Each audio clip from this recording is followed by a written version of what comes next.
Nessas últimas 7 semanas, a gente teve uma reflexão a respeito das 7 igrejas da Ásia. E eu confesso para vocês que, para mim, foi muito bom, porque abriu a minha visão a respeito disso.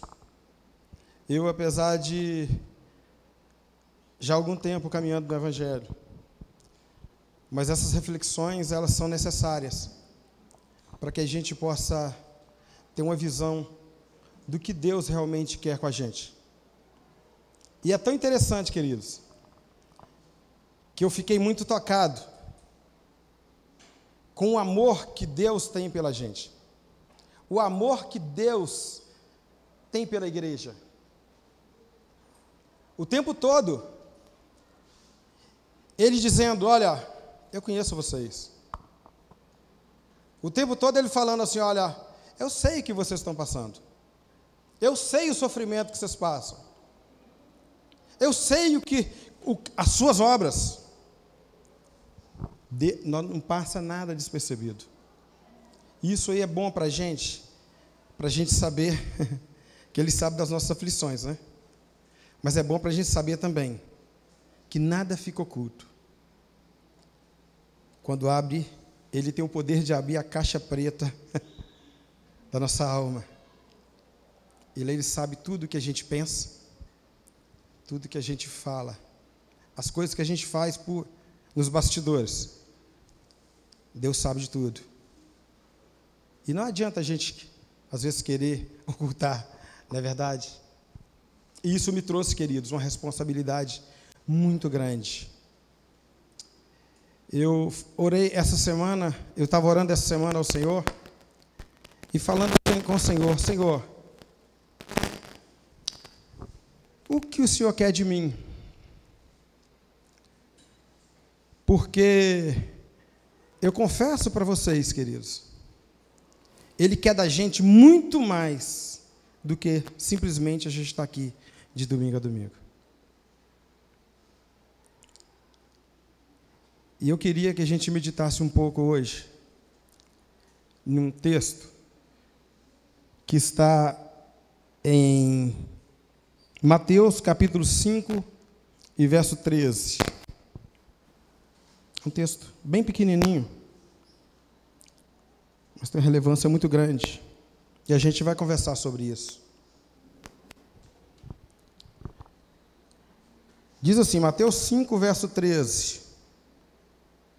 Ele dizendo: vocês são o sal da terra.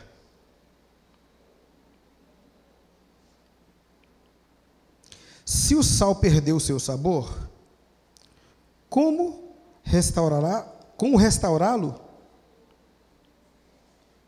Não servirá para mais coisa alguma, a não ser jogado fora e pisado pelos homens. Enquanto eu lia esse texto e relia, para ver o que Deus queria falar comigo, eu comecei a observar algumas coisas que a gente, infelizmente,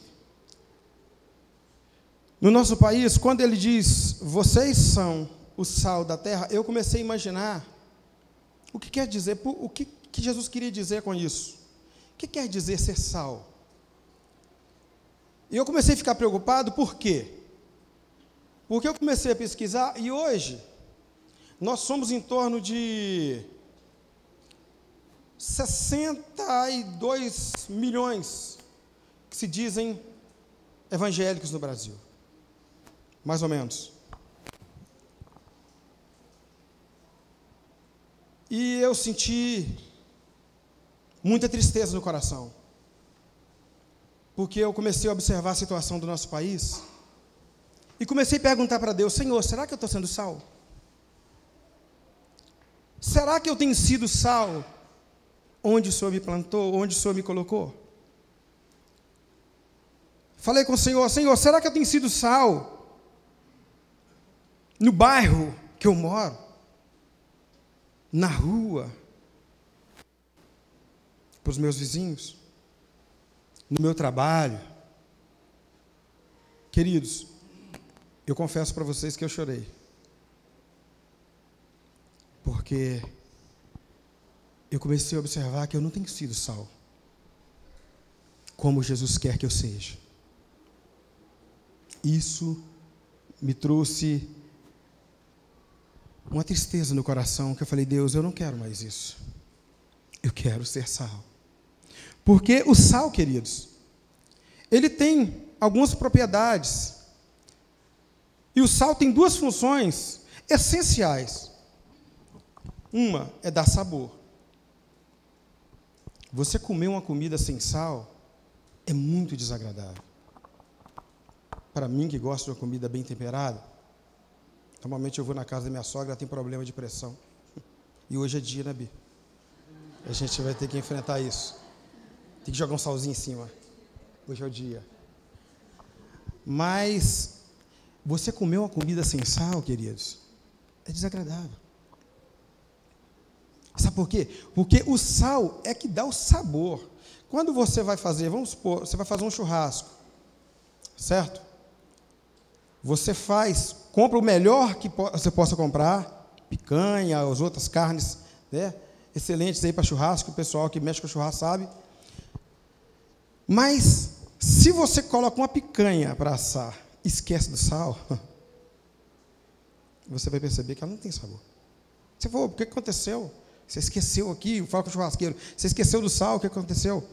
Assim como, se ele também colocar muito sal, a gente vai rejeitar. Jesus chamou a gente, disse que nós somos o sal da terra, queridos.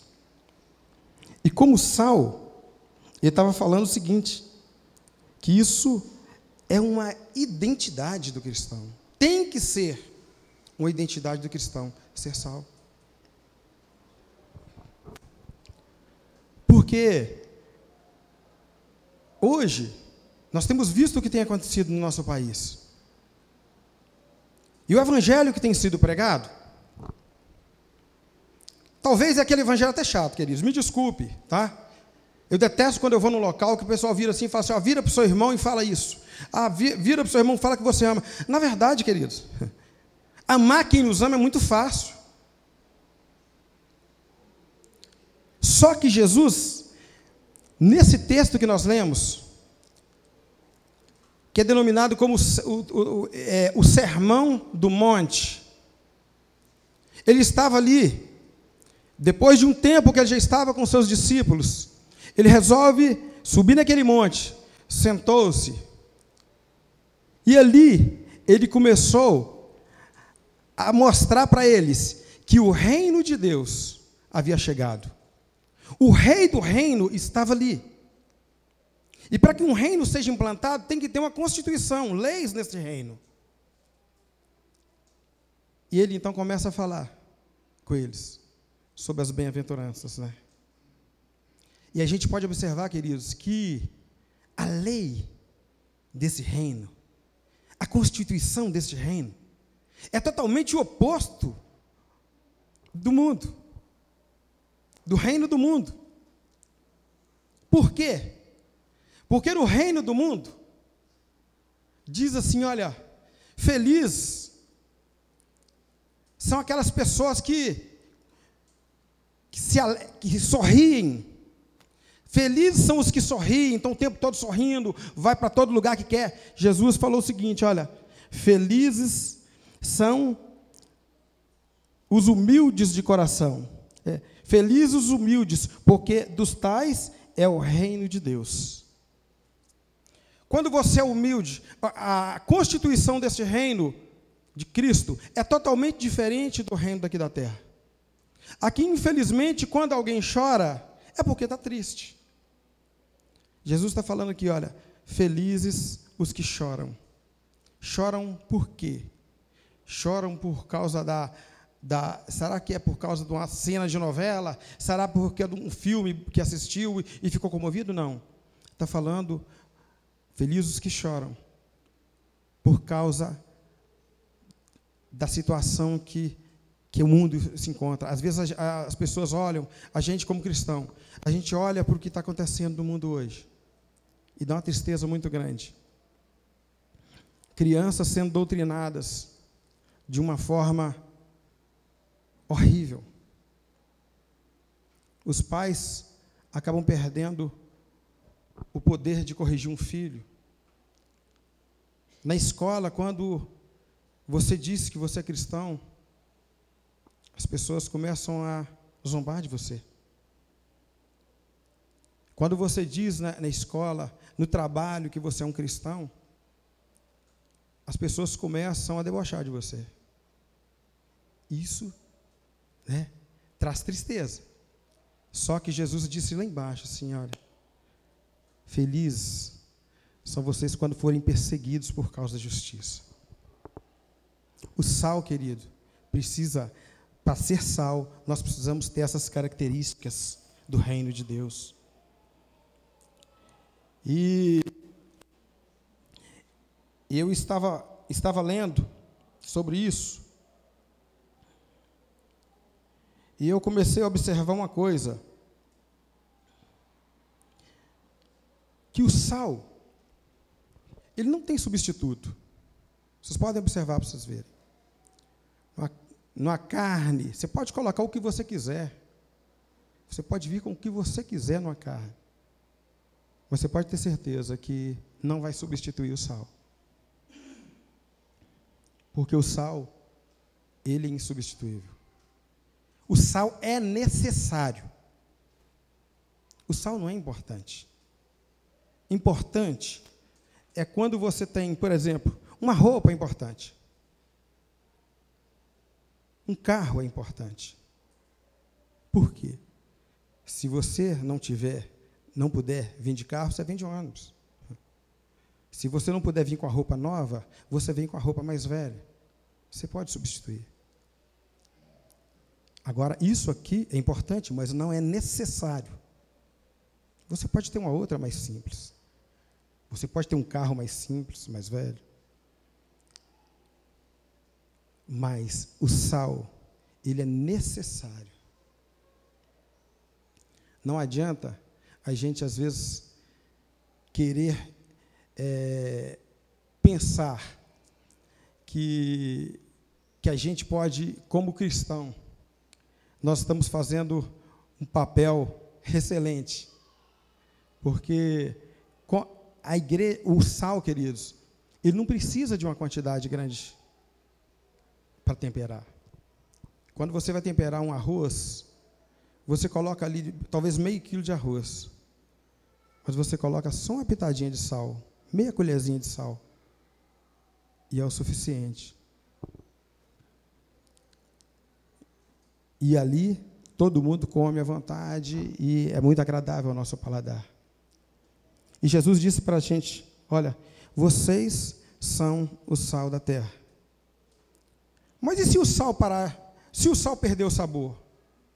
Se o sal perder a função dele, que é a função de temperar? O sal também tem outra função, que é a função de preservar, conservar. Já aconteceu de eu ir em alguns lugares no interior, e eu pude observar que o pessoal tem um costume, às vezes não tem geladeira, eles têm o costume de salgar a carne. E a carne fica por dias ali salgada, porque o sal conserva a carne. Ele não deixa que a carne venha a apodrecer. Nós, como igreja de Cristo, nós, como cristãos, nós precisamos disso também. Ele nos chamou de sal. E como sal, nós estamos aqui, neste mundo, para preservar, para evitar que apodreça. E é triste, queridos, quando alguém chega, às vezes alguém fala assim, olha, eu estou na minha escola, lá na minha escola,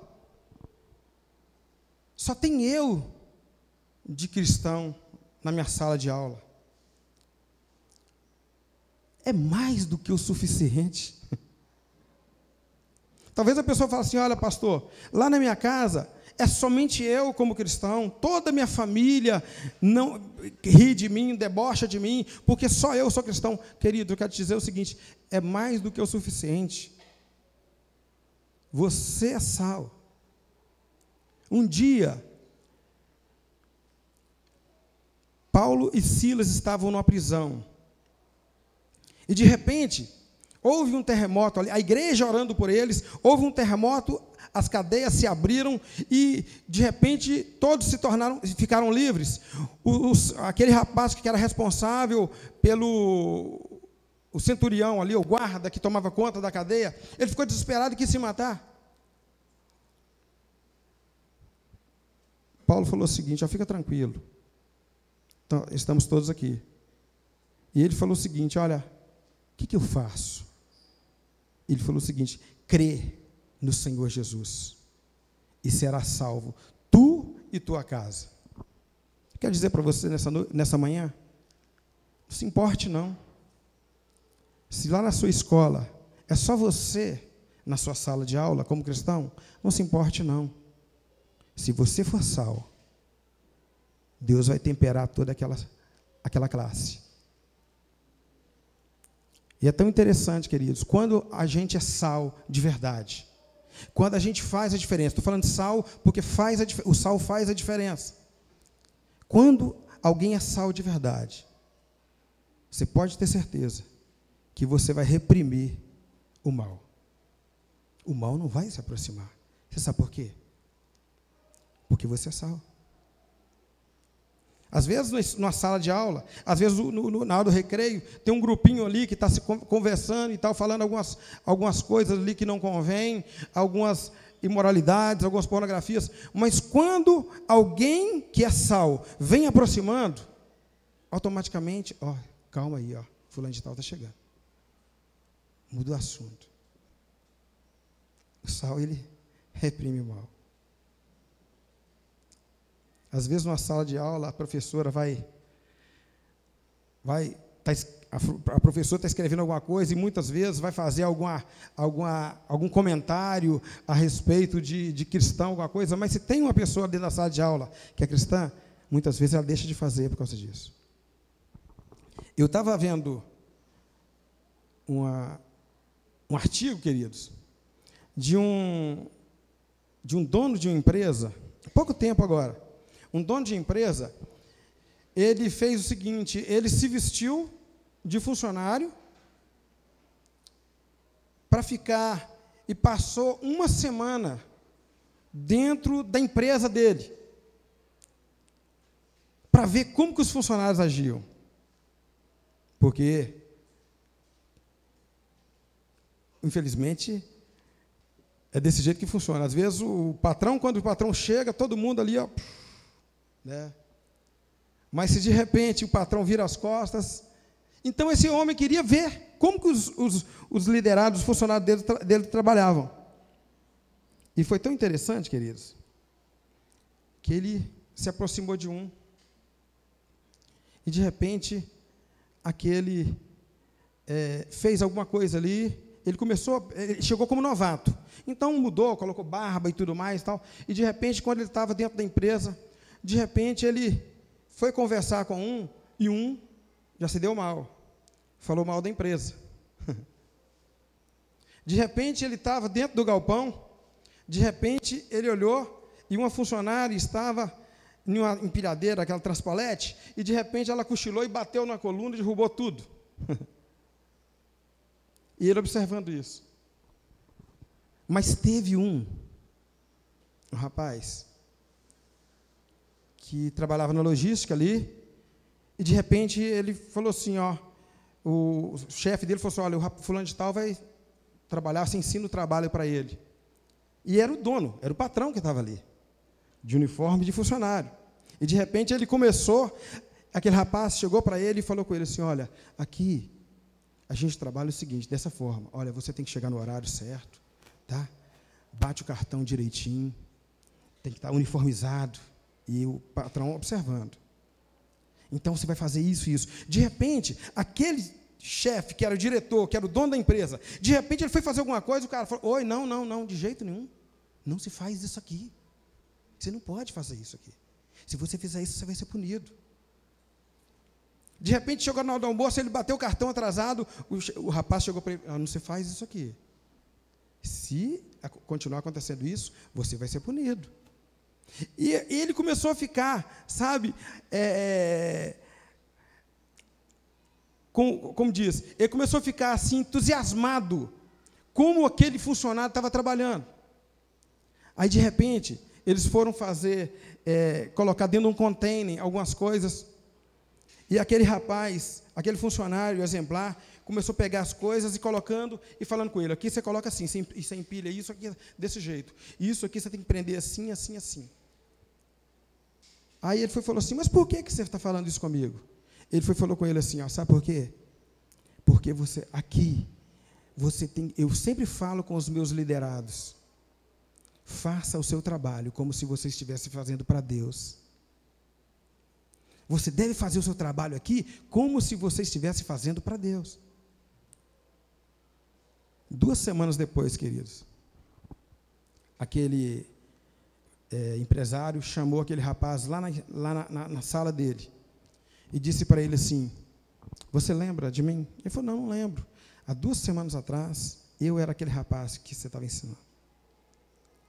E ele falou com ele assim, olha, eu estou emocionado de ter você como funcionário. Eu nunca imaginei que dentro da minha empresa tivesse um funcionário tão exemplar como você. E deixa eu te dizer uma coisa, eu quero te promover.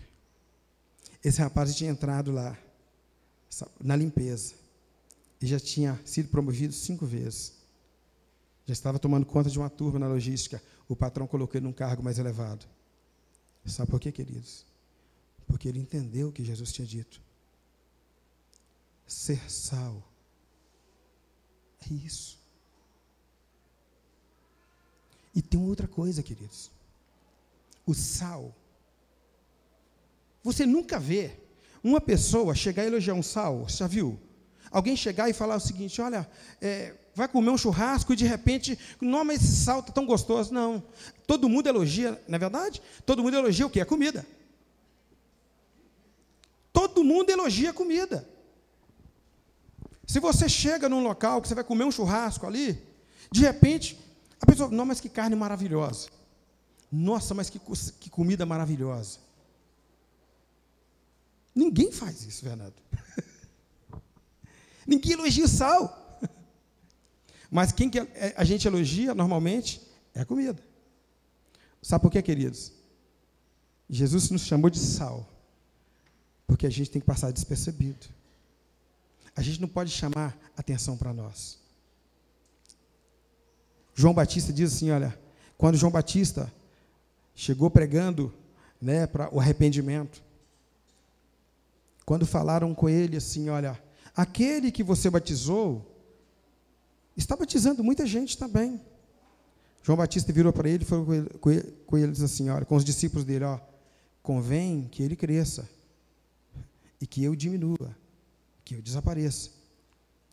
Então, nós como sal, nós não precisamos tocar trombeta. A gente só tem que ser sal. Porque Jesus diz assim, olha, se o sal se tornar sem sabor, ele não vai servir para nada mais, a não ser para ser jogado fora.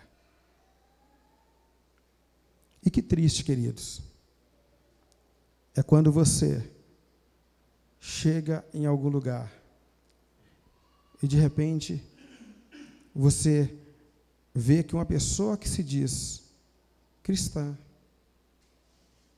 ela dá um mau exemplo. É porque ela não entendeu. Ela não entendeu o que é ser sal. Ela não entendeu o que é ser sal. O que Jesus disse. Então, queridos, eu queria, nessa outra parte aqui, ele fala o seguinte, olha, se o sal se tornar insípido, né, para nada mais presta, a não ser para ser jogado fora e ser pisado pelos homens. Não existe uma coisa pior do que você ver um cristão ser desprezado pelas pessoas. Um cristão, uma pessoa ser difamado. É muito triste quando você vê um cristão ser difamado. Então nós, queridos, nós temos que fazer o seguinte: como cristãos, a gente precisa deixar que Cristo apareça em nós. Nós temos que ser servos. Infelizmente, não é o que tem acontecido muitas vezes. O amor, queridos, ele precisa ser uma prática. Não adianta eu receber você, receber uma pessoa que está necessitada, e eu simplesmente abraçar, dar um tapa nas costas e falar, vá em paz. Eu tenho que procurar resolver a situação daquela pessoa, que às vezes a pessoa está passando uma necessidade, está precisando de uma roupa, está precisando de um alimento. E eu vou ser sincero para vocês, na situação que a gente está vivendo hoje no nosso país, a melhor forma de se pregar o Evangelho é através do serviço. A melhor forma da gente pregar o Evangelho hoje, no nosso país, é servindo um ao outro. Alguém necessitado, você estender a mão. Mas não precisa você ir para a televisão, nem chamar ninguém. Não. Faça o trabalho. Socorra as pessoas necessitadas. Socorra quem está necessitado. Se a pessoa precisa de uma roupa, você vai dar uma roupa para essa pessoa. Se essa pessoa precisa de uma cesta básica, você vai dar uma cesta básica para essa pessoa. E nós, como igreja, queridos, nós precisamos ter essa sensibilidade. Nós somos poucos aqui, mas nós somos sal suficiente para temperar essa cidade inteira. Nós não podemos esquecer disso. As pessoas que moram do lado da sua casa, como que elas têm te visto? Será que elas têm te visto como sal? Será que você tem levado um tempero, um sabor para a vida dessas pessoas? Será que no teu trabalho, as pessoas que estão ao seu redor podem dizer, não, fulano de tal é uma pessoa exemplar. Fulano de tal, todo mundo aqui faz esse tipo de coisa, mas o fulano de tal não faz. Porque ele é um cristão. Isso é o que nós temos que procurar, como igreja de Cristo. Sabe por quê? Porque Jesus nos ama. Ele pagou um preço muito alto pela gente. Para a gente simplesmente ficar aqui, sabe? E não se preocupar com os demais, as pessoas que estão lá fora. É muito importante a gente trazer pessoas, mas o mais importante é a gente ser sal para elas lá fora. Porque quando você faz isso, faz a diferença na vida delas, automaticamente elas vão querer te acompanhar. Jesus, quando ele andava por aqui, a Bíblia fala assim que todos nos evangelhos a gente vê ele falando, e acompanhava uma grande multidão, porque ele pregava não como os fariseus, mas ele pregava como alguém que tinha autoridade. Se você prega no seu trabalho, você tem que ter autoridade, e você tem que procurar viver isso que você prega. Eu glorifico a Deus, sabe? Que domingo após domingo, nós temos tido contato com o Evangelho puro. Essa série que acabou, queridos, mexeu comigo. Mexeu tanto comigo que eu já estou compartilhando com outras pessoas. Que coisa, quando é boa, você tem que compartilhar. Eu estou compartilhando com outras pessoas, que agora estou tendo uma visão diferente. Eu tinha uma visão do Apocalipse assustadora. Hoje eu tenho uma visão do Apocalipse de quê? Encorajamento. Vão em frente. Ser fiel até a morte. E vocês terão a coroa da vida. É isso que traz alívio para o meu coração. Não tenho mais medo, queridos. Eu tenho certeza que vocês também que acompanharam essa série, não tem mais medo. Porque a gente sabe como que será o final da história. O final da história vai estar lá. de braços abertos para nos receber. Amém, queridos? Eu quero passar a palavra agora para o Fernando. Deus abençoe, um domingo abençoado para todos vocês. Obrigado, William. Depois de uma maratona, né? 7 semanas que a gente ficou ali massacrados e massacrando no Apocalipse. Ter uma mensagem como a do William hoje pela manhã, que é tão acústica, né? Não é cheia de parafernália que nem a gente fez na última semana, mas uma mensagem que é tão acústica e que fala ao nosso coração de maneira tão direta, para que a gente não desista de perseverarmos. Né, William? Muito bom, gente. Que tal nessa manhã, hoje, agora, você refletir sobre a pergunta que o William fez? Você tem sido sal? Eu não vou pregar de novo, relaxa. Mas o sal, ele é para preservar também. Ele não só dá sabor, mas ele impede que o alimento estrague. E quando a gente pensa numa sociedade como a nossa, quando Jesus fala ser um sal da terra, ele está dizendo, a vida de vocês também vai preservar muitas coisas que estão perdendo o sabor. Então, pense nisso. Como que Jesus quer usar você para ser esse que dá sabor à família, ao trabalho, à vida em comunidade, à vida entre os amigos.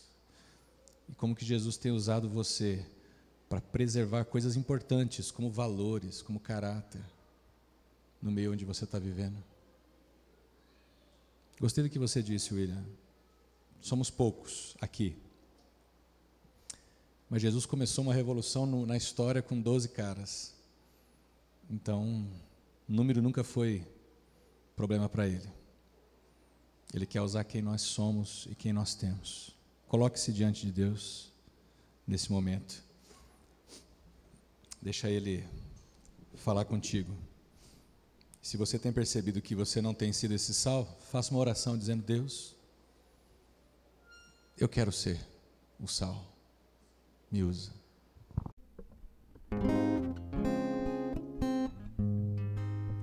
Meu desejo é ser um servo segundo o coração do Senhor e poder corresponder com zelo para aquilo que Ele me chamou, ter um coração sincero e sensível à sua voz, Senhor. Mas se algum caminho mau há em mim, transforma-me, Senhor. Eu quero ter, Senhor, um coração quebrantado e contrito. Eu quero ter, Senhor, um coração quebrantado e contrito. Faz no meio do teu povo o lugar da tua habitação, pois com corações humildes levantamos o teu nome em adoração e declaramos a vitória do Senhor Jesus, nosso conquistador. Mas se algum caminho mau há em mim, transforma-me, Senhor. Eu quero ter, Senhor, um coração quebrantado e contrito. Eu quero ter, Senhor, um coração quebrantado e contrito. Faz, Jesus, de cada um de nós, teus instrumentos. Deixa a gente não só sermos aquele sal, mas deixa a gente experimentar na nossa própria vida esse sabor que o Senhor dá para a nossa vida. E também a maneira como o Senhor preserva em nós esses valores do reino de Deus, essa tua vida que é perfeita, Jesus. Ajuda a gente a caminhar na mesma direção que o Senhor. Ajuda a gente a ter o mesmo olhar que o Senhor. Ajuda a gente sentir, pensarmos, temos a tua mente no nosso dia a dia, Pai. Ao mesmo tempo que o Senhor vai também trabalhando em nós e vai nos perdoando, nos amadurecendo, nos tornando humildes, nos deixando perceber a real situação da nossa sociedade, quebrantando o nosso coração para a gente se compadecer, para a gente se indignar e fazer alguma coisa, mas principalmente, Senhor, para a gente colocar nossa vida a teu dispor e o Senhor nos fazer o que o Senhor quiser, para a tua missão, para a tua obra, Pai. Muito obrigado por tudo. É no nome de Jesus que nós oramos. Amém.